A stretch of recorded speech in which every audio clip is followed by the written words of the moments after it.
In your view, what's the biggest overriding factor as to why this defense has transformed itself in the last couple of weeks? Man, we just continue to grow each week. Continue to get better with each other. Continue to grow trust in each other. Work well as a defense, communication, all that stuff is starting to pick up. Like I said, we all just come in every day trying to get better for each other, trying to get better for yourself, wherever it may be. You know what I mean?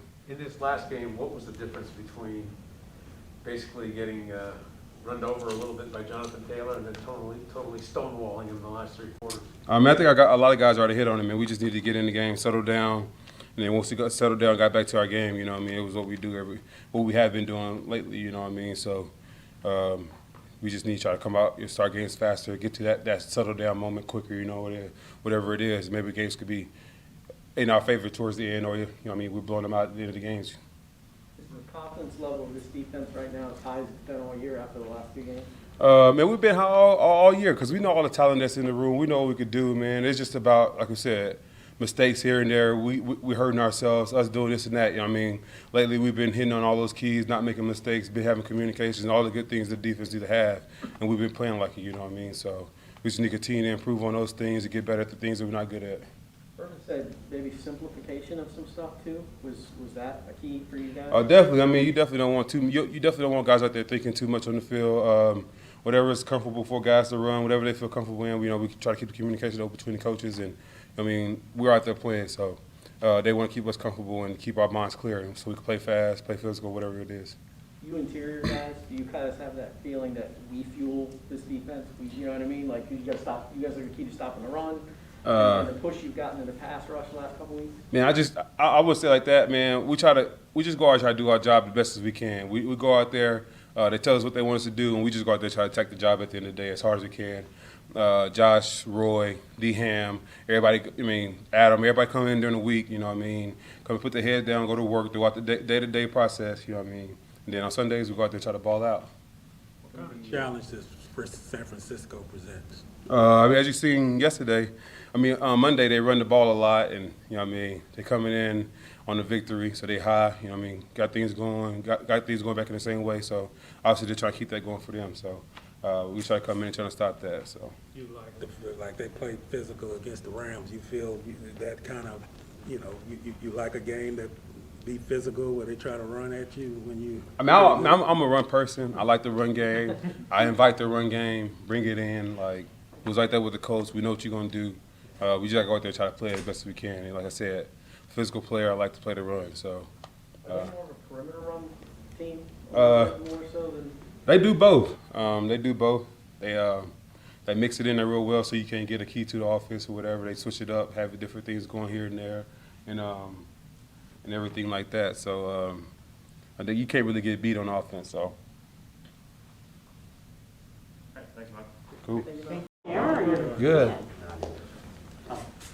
Oh, man. So can you recall a touchdown in your life that seemed so, I don't know if easy is the right word, but it was like you got it, you were gone, nobody touched it. To be honest, the other 10 guys made it easy for me. Starting with Trev, he set the edge on. We gave him a big task, and it was block 53, the best player on defense, and he manhandled him. And you can see after the play, 53 got mad and shoved him a little bit. But, from Cam and Shatley pulling, I really just took the ball and just seen it open up, and I just ran. I just did what I do when I run. So to be honest, they made it easy for me. But it was just a really well executed play. Yeah. This team is struggling with drops. So how do you guys fix that? We coach a lot. Eyes to the tuck. It's a lot of guys, including myself. Not finishing the whole play. We work on that every day in practice. It just comes down to concentration and focus. Something that can be easily fixed by just, locking in more through the catch. But that's something we're, super concerned about because it's an easy fix. And Urban here said today that kind of stuff, it just hurts the development of the young quarterback. It makes it so much tougher on him. So what do you guys say to him? You know what I mean? Like after a drop or on the sideline after, something like that happens. We tell him we got you. He's got a lot on his plate. Play calls. Looking at the defense, pressures, all that stuff. So we have to make it easier on him, and dropping balls and about not being in the right spot at the right time is, going to make it a lot harder on him because he's already got a lot on his plate. But, we give him that confidence every day in practice. We get extra work with him every day. Just to give him that confidence in all of us that, we're going to make plays for him. And it's clear he hasn't lost confidence in you guys, right? Because he keeps going, he goes back to you guys all the time. What does that mean for you guys? Oh, it means a lot. Obviously we want to make those plays, and, we're all capable of making those plays, but unfortunately we're not making them sometimes. But, he never loses confidence in us, and that's what we love about him. He's a true leader. He's a natural leader, and, he's always going to keep coming back to us. When you guys watch tape, what is your definition of a drop? I'll give you, for instance, a player could get his hands on the ball, but if a DB is coming in and he's breaking it up or punching it out at the same time, do you guys consider that a drop? Because the definition of a drop is going to vary depending on who's watching it. Yeah. Anytime we say anytime the ball touches our hands and we, don't finish a play, it's a drop. And that should be everybody's mentality, whether it's, you're playing DB, receiver, tight end, running back. If your hands touch that ball, you need to make that play. Obviously, if it's, really tough catch, you're stretching out for something, you can make some cases for, tough catch, stuff like that. But, our mentality is if that ball touches your hands and you don't finish the play, it's a drop. So. Okay. Why do you feel the offense has seemed to struggle the past couple of weeks? What has sort of gone wrong? Oh, just execution. Nothing out of the ordinary. We just got to execute better. And that comes in practice, executing practice and then taking the practice to the field. And that's all it is, really. It's such a young team. Do you feel like the margin of error, especially on offense, is pretty small?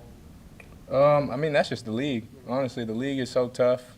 They say any given Sunday, like literally, if you're not the best team on Sunday, then you're not going to win. And that, comes down to focusing on the little details, executing, and, literally anybody can, lose on a Sunday.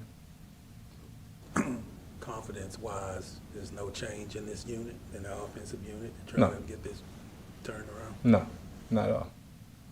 All good? I'm good. Appreciate y'all. Thank you, Ron. Appreciate it.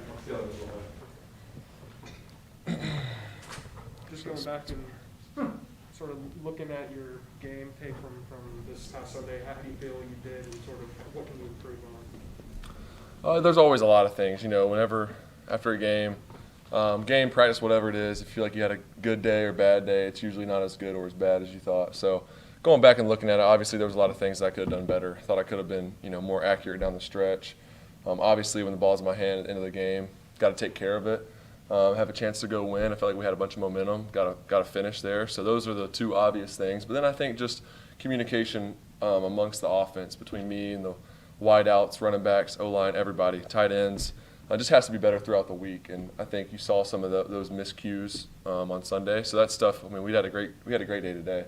I thought we were letting it loose, and the guys looked good running around, and I thought we were really clean. So it's a good day, but I think those are things we just got to touch up and make sure all of our details are really clean. And today was a good step in the right direction for that. But yeah, obviously a few throws I got to make, and then just all the way around, we got to make more plays. Does the tenor of conversation that you have with your receivers change at all, whether they have a drop in the game or whether you make a throw that you should have made and you didn't make? Does that change at all, or is it just, hey, everybody's doing the best they can out there. Nobody's purposely trying to drop a ball. You're not purposely trying to miss a target. Yeah, I think, obviously in the heat of the moment, the best thing to do is just to admit whatever your fault is in it, and then, Monday is when you can go watch film and you make corrections and you can have long conversations. But I think during the game, it's all about encouraging, keeping guys' confidence up, me included in that, and I think our team's done a good job of that, but we had some great conversations, on Monday when we came in about we got to play better, all of us. I got to play better for those guys up front, for the receivers. I got to throw the ball better. They got to make some more plays, like just all the way around. We all got to be better. It's not one-sided. So that's a conversation that you do have to have, and we've been having that, and I think we're in a good spot. And I know it's all going to come together, but we're hoping this is the week. That's what we're working for. You always take accountability for your own miscues or what you view as miscues, but it doesn't seem like nobody talks about confidence being shaken at all in the least bit, even though things could have been better, even though things are correctable. Mm-hmm. I'm just confused. What do you mean, like my confidence or just the teams Just or the the team, offense? your confidence, the team in general, it Yeah. never seems to waver. No, I mean I think we have a great group of guys. Everybody's in it together, and there's never any pointing fingers.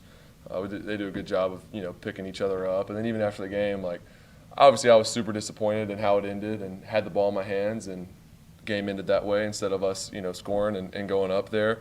But the defense really rallied behind me, and the locker room picked me up, and just said that stuff like that's going to happen. We all got to play better, and just appreciate those guys. And I think it's cool the group we have.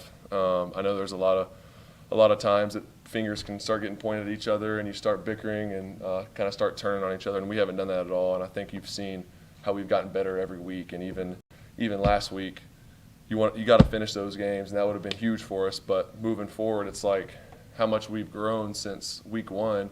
We get down 17-0 with 2 minutes left in the first quarter. Earlier in the season, I'm not sure how we would have responded, and just seeing how we fought back, stayed in the game, didn't panic, and had a chance to win it. You see how much better we've gotten, but we're going to get there. We're going to finish those games. I have no doubt. I have confidence in myself that I'm not going to put ourselves in that situation again, and then I know all the guys around me feel the same way. So How critical is it to not get to that finger pointing yeah, area? Because super it important. seems like once you get to that point, you can't get it back, you know what I mean? It's hard. Yeah, it's hard to. And I obviously haven't been a part of this. Is my first year, so I don't. It changes, especially in the NFL compared to college and high school. It's different. Money's involved and all. There's a bunch of personalities, and luckily on our team we don't have a bunch of huge egos. But you see other places when guys start pointing fingers, and it's really hard to recover from that. Egos start getting too big, and you can't keep everybody happy, and that's just the one thing we can't do. We got to stick together, and that's one thing I think Coach Meyer does a great job of. No matter win or lose, that's his main message: stick together. No matter what happens, it's a long season. Every week, just stick together, keep fighting, and we've done that, and I like where we're at. Not to bring up the fumble again, but I'm bringing up the fumble again. Do you watch it once and flush it and move on, or do you watch it 100 times trying to figure out what could I have done there differently? Do you beat yourself up over it a little bit?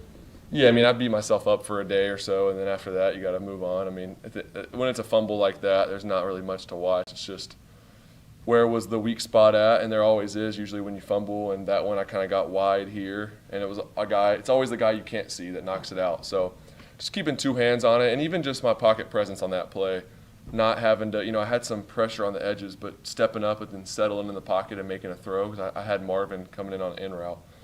Instead, I kind of tried to flush and just split the pocket, and everybody collapsed on me. So there's two things there. Is obviously hold on to the ball with two hands going down, but then controlling my movement in the pocket to where I can still keep the play alive and make a throw. So you see that pretty quick, though, and then you move on. Obviously, it stings because you had that opportunity and you missed it, but you're going to, I know I'm confident in my career I'm going to have more opportunities like that, and I'm going to make the most of it. So, yep. Irvin said you've been pretty good about not repeating the same mistakes twice. Is that correct? Do you feel that's the same? Yeah, obviously I had some bad turnovers earlier in the year. It took me a couple weeks, got those out of my system. But that's one thing I try to pride myself on is being coachable and getting better. And obviously there's going to be new things every week. And some areas you might take a step back and be like, okay, I need to really hone in on that again and go back to the drawing board, work on that in practice. But then there's some things that you consistently work on every week, and you just want to see that improvement. And I think in general, just taking care of the ball and not putting it in harm's way since the first couple games, that's been the biggest improvement I made, and continuing to do that. But then now it's all the little things, whether that's pocket movement, accuracy, really just trusting my arm and trusting my guys on routes. And that's where our chemistry has to get a little bit better, where we feel like we're always on the same page. And I think today was really a great day. San Francisco's been a little up and down defensively. What did they do really well Monday night that maybe they hadn't done so great earlier in the season? Yeah, they I'm not sure on the year. I can't remember the exact number, but they forced a few turnovers the other night. I think 2 picks, 1 for a touchdown. And the other one was on the opening drive. So that's when you can get 2 turnovers, you got a pretty good chance of winning. And then other than that, I think they play mostly zone. They do a great job of keeping the ball in front of them. They got some really good pass rushers, obviously, and then Fred Warner kind of leads them, the linebacker group, and really the back end too. They just do a good job. They keep the ball in front of them, do a good job reading the QB, and really supporting the run with extra guys outside of the box.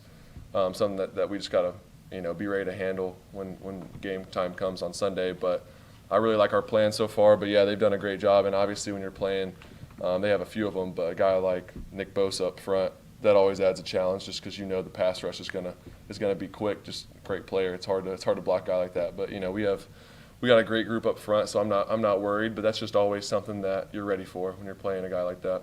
You mentioned pocket presence. Is that something you watch in yourself when you're watching tape? And I guess where are you with that? How do you feel about that? Yeah, I think I've always had a pretty good feel for the pocket and moving. I think the difference in college and now the NFL is, when you feel color or you feel someone getting off a block or whatever, and you move. I've always been good at that. It's just not moving too much, though. In the NFL, you can only move a yard or so, and then you're going to move into more trouble if you move further than that. So that's one thing, that just smaller movements. You watch someone like Tom Brady just can sit in the pocket and move 6 inches each direction and buy himself a couple extra seconds. Like, that's something that him and Aaron Rodgers and all these guys that have been playing for a long time do a really good job of, and that's just through experience and playing and getting a feel for it and really trusting it. And I feel like I've gotten better, but there's always more work to do there. Coach Meyer mentioned, we got last one. Okay. Go ahead, D-Rock, you're good. You sure? Yeah, go ahead. Is that how you see it? Better be a good one. Yeah. Is that how you sense it? You just see the color out of the side of your eye with guys coming in? Or? Yeah, it's Awful question. Yeah, it's more of a. All right, guys. Let's. It is what it is. No, I mean I think it's more of a feel thing. That's the one thing you're always taught, even when you're younger, is feel the pressure, don't see it. You don't want to be looking for it, then you don't have your eyes downfield. But sometimes you can feel guys, if they get a really good get off. And our tackles are a little late. Sometimes you feel that right away, and I'm going to have to step up and move a little bit. And sometimes if it's interior, you can see it easier. The hardest are when they get behind you and loop around. You can't really see them, but it's all just a feel thing, and it's something you can definitely work on. But I think for me, like I said, it's just those controlled movements that are important. Thank you. Perfect. Thank you all.